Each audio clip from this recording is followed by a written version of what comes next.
Anyway, so apparently there is a white male culture, white male privilege panel that Lockheed Martin sent their executives to.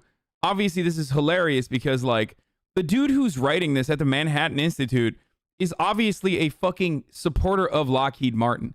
Like, these guys, this is a like reactionary ass think tank that is leading the charge against like woke culture, SJW culture, cultural Marxism happening in America, blah blah blah. But like they're obviously on board with like Lockheed Martin's like job as a defense contractor. They love that shit, and the endless wars that we engage in.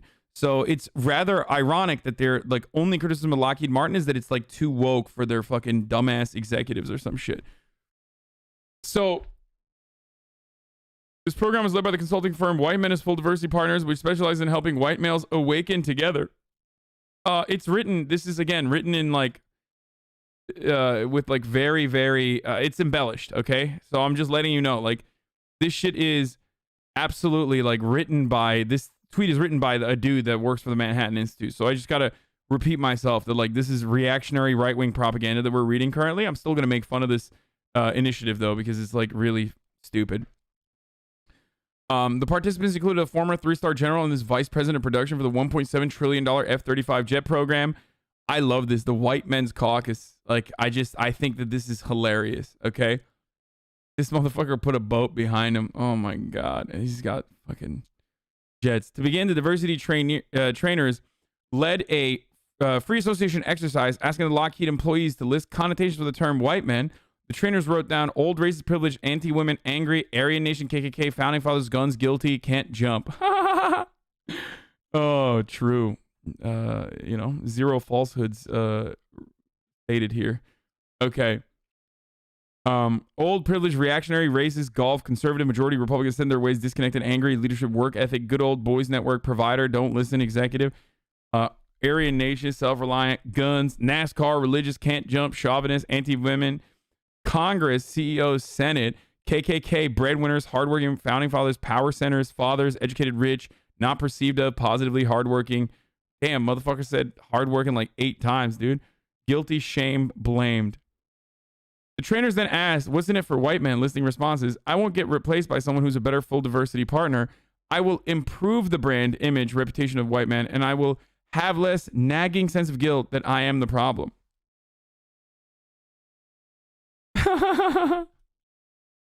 I can't understand I understand my colleagues' life experience better, can more effectively communicate with my work colleagues, making your team better by knowing you are compassionate and caring enough to see them as they are. Better able to deal with the generations who are coming on board, make sure we're doing everything we can to attract the right talent and the workplace choice, being a better person. I continue to challenge myself and grow. I won't get replaced by someone who's a better full diversity partner. As leaders, team takes on characteristics of leaders. So if we model respect, etc., others will take that too.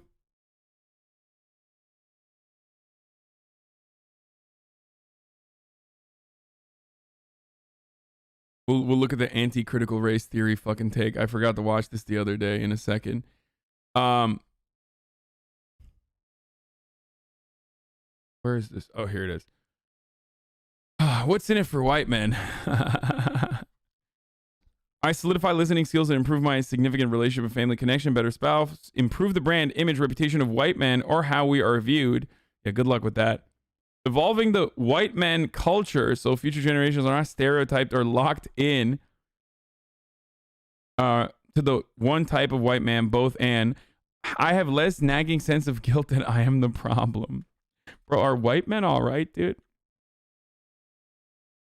White men are not all right. I can't even read this whole thing. White Men as Full Diversity Partners argues that the roots of white male culture include traits such as rugged individualism, a can-do attitude, hard work, operating from principle, and striving towards success, which are devastating to women and minorities. What? He added that part. There's no shot.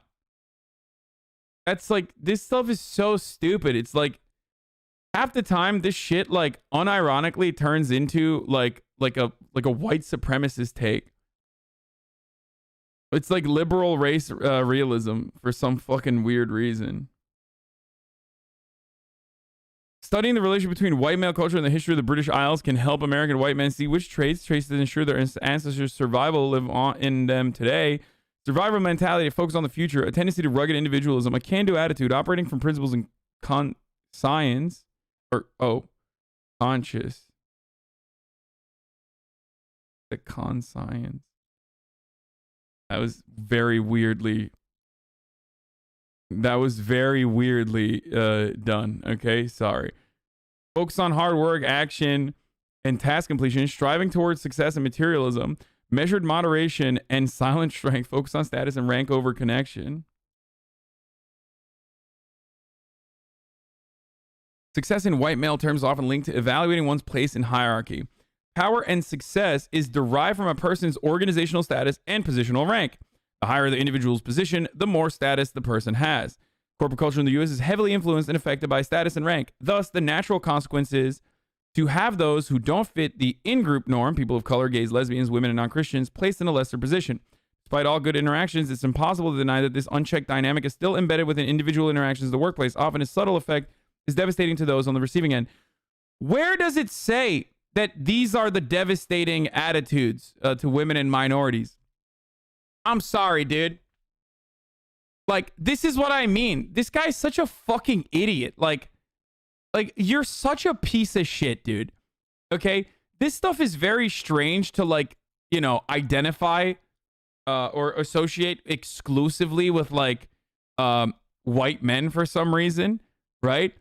But they don't even say that, like, this is devastating to women and minorities. You just made that up. You literally made that up because that's not what it says here. And the only reason why you had to make it up is because what is said here, like, that was weird alone. This is weird enough alone to just, like, associate all of these, like, as tangible traits for white men exclusively. That's weird enough. But then you had to follow through and be like, but that devastates women and minorities, implying subtly that women and minorities are not capable of having, such traits. What this is saying is that white men have historically been dominant as a consequence of oppressing other marginalized communities. And because white men focus on status and rank, they ultimately create a never-ending cycle where women and minorities, women and marginalized people in general, don't get fucking uplifted to that status because they want other people from the same status point. That's it. It's reinforcing the same fucking hierarchy. The easiest way to say it is like white people are hiring other white men into positions of power. And therefore, there are less non-white, non-male people in positions of power. And therefore, because of the focus on status and because of the focus on rank amongst other people in positions of power, there's less people that they're elevating, thinking that they're not. Often its subtle effect is devastating to those on the receiving end. Yes, that doesn't mean what that person thinks it means, dude. Like, it's devastating because white men are only hiring fucking white men into positions of power and refusing to recognize non-white people for their worth because of their hyper focus on status and rank. That's what this is saying. It's not saying that, like, white men are fucking survivors and that's why they devastate women and minorities who are not survivors. Like, that's so dumb. That's so fucking dumb. He just made that shit up. You saw devastating, and that's why, like, he tied this to this in the last sentence of this. So dumb. Next, participants were asked to repeat and internalize 50 white privilege statements, including, "My culture teaches me to minimize the perspective and power of other people's races. I can commit acts of terrorism, violence, or crime, and not have it attributed to my race." I mean, that's literally true. This is the beauties of being a part of the white race. Okay, that's literally fucking true. It's one thing that marginalized communities try to address over and over again. It's one of the more important things that I talk about all the time, which is that, like, we are not conditioned into thinking that, like, white men are committing acts of violence as a consequence of their whiteness or maleness, okay? They're doing it for some other underlying reason, which is true. which is literally true, by the way. But that energy never translates to fucking black people doing violent shit, or women doing violent shit, or trans people doing violent shit. They only do violent stuff because they're trans, and they are now the representative of all trans people across the board. That never happens to white men because they have always been the dominating group in Western societies, in Western civilizations. And because of that, they benefit greatly from a non-monolithic approach. It's just the truth.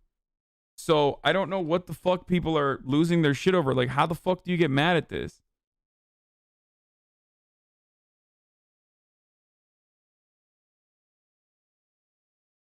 I do not have to educate my children to be aware of systemic racism on their own. Like, I mean, this is all going to be all facts. Like, if I need to move, I can be pretty sure that I'll be able to rent or purchase affordable housing where I want to live. I mean, these are white executives, okay, guys? So their lives and their lifestyle is a little bit different than the white dudes in my chat right now. So if you're like fucking broke ass, like 20-year-old white kid, and you're like, what the fuck? That's not true. Yes, I know that's not true.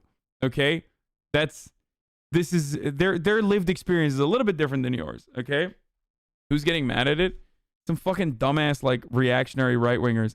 Even though this is stupid though. These I don't know if these kind of exercises are actually productive. I straight up. I don't even know like what the most productive way of getting like a 65-year-old dude who's already a fucking executive that makes, you know, hundreds of thousands of dollars a year building bombs to eviscerate brown kids overseas. Like, I don't know how the fuck that guy is going to be. I don't know how if that guy is going to ever learn or unlearn their whiteness, I guess, if you want to use like woke ass language.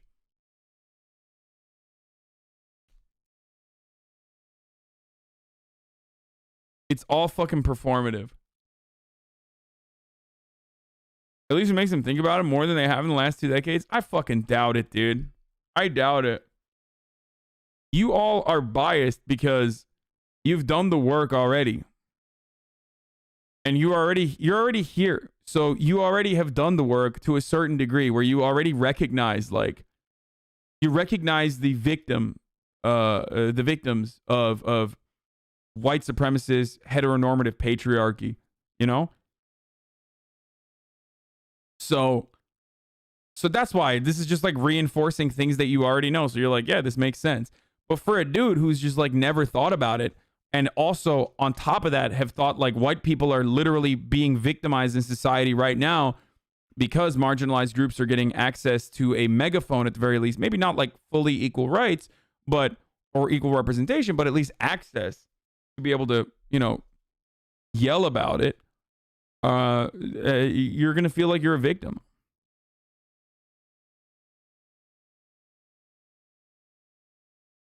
I can go to a hairdresser or barbershop and find someone who can cut my hair. When I use checks, credit cards, or cash, I can count on my skin color to support my appearance of financial reliability. I do not have to educate my children to be aware of systemic racism. I think one of the like worst parts about this is that it centers around whiteness. And I feel like instead it should be like, this is the reality that black people go through, or this is the reality that brown people go through, rather than being like, I can do well in a challenging situation without being called a credit to my race. Like, I feel like that's kind of weird. You know what I mean? Because like, if I am unaware of systemic racism, I'm going to read this and be like, yeah, whatever. Give me this fucking liberal dog shit so I can just like repeat it and then move on with my fucking life and go golf with my buddies. You see what I'm saying? Like, I feel like this approach is really stupid. You want to have people empathize, right? But this unironically creates a sense that like you have privilege, and no one wants to be told they have privilege. Why the fuck would you do that? The better way, in my opinion, is to be like, these are the people. Here is how they suffer. Here are the material differences. You know what I mean? Like, I find it so stupid. Like, of course, everyone is going to be like, this is dog shit. This is dumb.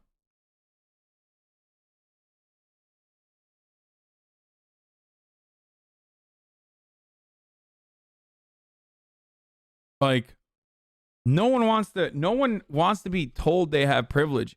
It makes you feel like you're cheating. Like, it makes it feel like you got ahead by cheating. And that isn't a good feeling for people. It's, at the very least, it's not exactly a good space for them to learn. You see what I'm saying? So if your goal is to, if your goal is to be like, listen, like, this is supposed to be a learning experience, then I think centering it around like white people is unironically kind of backwards and stupid. I don't know. I find that very strange. I don't. Maybe I'm wrong though. Maybe these guys know better than I do. They probably do. But is it worse to tell someone they are privileged or show them other people suffering? Most people don't want to see it when they're privileged. If people don't want to see other people suffering, then why the fuck would they want to recognize their privilege just because someone told them? No. I can easily buy posters, picture books, greeting cards, dolls, toys featuring people in my race. I can go home from meetings and organizations like, if I declare there is a racial issue at hand or there isn't a racial issue at hand, my race will lend me more credibility for either position that a person of color will have. Yeah, like all this is true, but my culture teaches me to minimize perspectives and powers of people of other races. My shape, bearing, like this stuff, while true, is, in my opinion, not fucking helpful. I'm just gonna say it. I think that if the goal is to educate people, I feel like this is just like this is a have some white guilt seminar. Do you see what I'm saying? Ironically, one of the stated goals of the seminar is to remove white guilt from you so you can be more comfortable in your whiteness while being a better ally, right? Of course, not without changing your position of power or elevating better diversity partners. You're like, we're not going to put black people in charge. Don't be fucking crazy. But, we want to make sure that you can be better, right? But this is like literally just like trying to brutally fucking bash someone's head in with like white guilt rhetoric. Like, you should feel guilty about being white. When I find it really stupid. You should never feel guilty about things that are completely outside of your control. That's so stupid.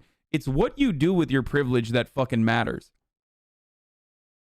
Not like being born white. That's so stupid. Anyway, I think it's so pathetic when like overcorrective white people, like those libs, the rad libs, like they lose their minds. They're like, I'm not going to go watch Black Panther this week because I wanted a black to take my seat in the movie theater. It's their movie. It's like, what the fuck are you saying? You stupid idiot, dude. Shut up. Shut the fuck up, dude. What do you want? You want a ribbon, dude? You want the fucking the queen of all white people ribbon? Is that what you want? Like, that shit's crazy to me, okay? Be chill. And like, zero black people feel like that is the right or appropriate response. And if black people feel like that's a good response to like systemic racism, then they're fucking dumb, okay? Whoever that individual black person might be. But there aren't any black people that are like, oh, hell yeah, that's a good ass ally, dude. Okay? Like, that's so fucking corny, dude. Or like the white people that are like, I'm gonna wash your shoes. I'm gonna shine your shoes, black person. I'm sorry for racism and slavery. It's like, dude, stop. Just like be fucking normal, dude. I mean, you're right, but geez, be careful with your wording, man. Damn, why? Like, I mean, there's stupid people from every fucking race that and every kind of background and creed. This shit doesn't fix racism. Anyway. Okay.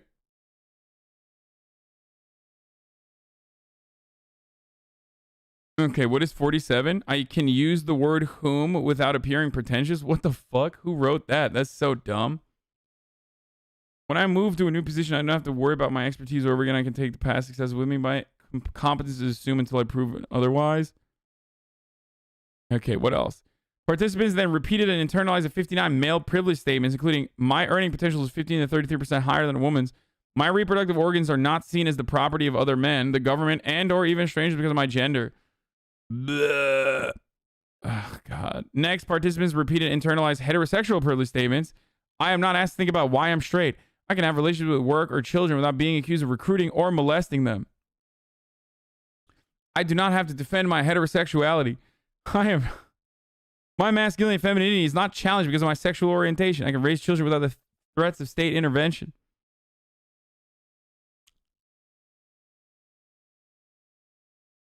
I've never been considered mentally ill. I don't worry about being safe, fixed, or healed because of my sexual orientation.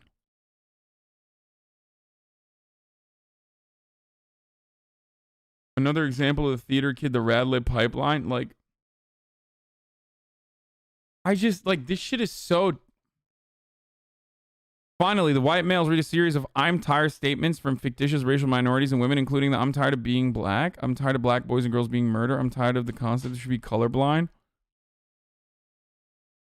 I'm tired of statements from people of color. I'm tired of analysis paralysis on diversity and inclusion. I'm tired of having some of my best friends are black. I'm tired of...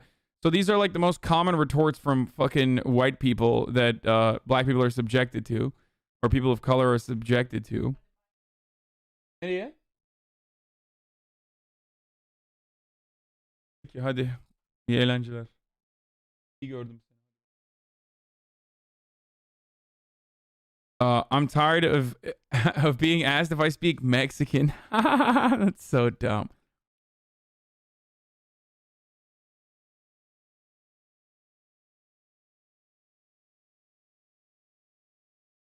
I'm tired of people thinking they're smarter or more qualified than me. I'm tired of hearing that Asian students overachieve and black, Latino, native students underachieve than who achieves at just the right level. I'm tired of seeing you get offered opportunities that I don't get offered. I'm tired of being afraid of the safety of my husband and sons, especially illegal aliens.